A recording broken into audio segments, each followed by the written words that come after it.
तो देखिए दोस्तों, आज हम पवन सिंह जी के गाने का रिव्यू करेंगे, एक पीस माल का। तो इसी गाने के बारे में पूरी जानकारी मैं देने जा रहा हूँ। इस गाने का व्यूज़ कितना आया हुआ है, लाइक कितना है, कमेंट कितना है और इस गाने को लिखे कौन है और म्यूजिक कौन दिए हैं, पूरी जानकारी मैं दूंगा इस वीडियो में। तो वीडियो को लास्ट तक देखते रहें और जो लोग चैनल को अभी तक सब्सक्राइब नहीं किए हैं वो लोग सब्सक्राइब कर लीजिए। चलिए वीडियो को शुरू करते हैं। नमस्कार दोस्तों, मैं हूँ सतीश।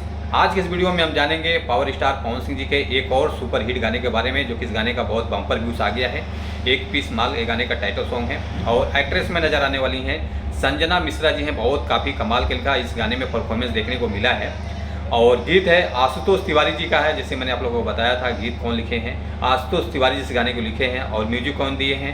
प्रियांशु सिंह जी दिए हैं। काफ़ी ज़बरदस्त इन्होंने गाने का म्यूजिक दिया हुआ है। काफ़ी बढ़िया इस गाने का व्यूज़ आया है। एडिटर हैं जितेंद्र जीतू जी हैं। और ये गाने को रिलीज हुआ था 18 अप्रैल को।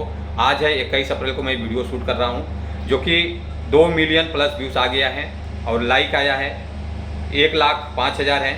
और उसके बाद कमेंट है 15,000 है। और वेद इंटरटेनमेंट के यूट्यूब चैनल पर इस गाने को रिलीज़ किया गया है। वेद इंटरटेनमेंट स्टूडियो के यूट्यूब चैनल पर इस गाने को रिलीज़ कर दिया गया है। काफ़ी अच्छा चैनल है, तो आप लोग चैनल को भी सपोर्ट कीजिए और गाने को भी सपोर्ट कीजिए। ये गाना बहुत बढ़िया बजा है, बहुत ज़बरदस्त है, एकदम से बवाल है। हर जगह ये गाना बज रहा है।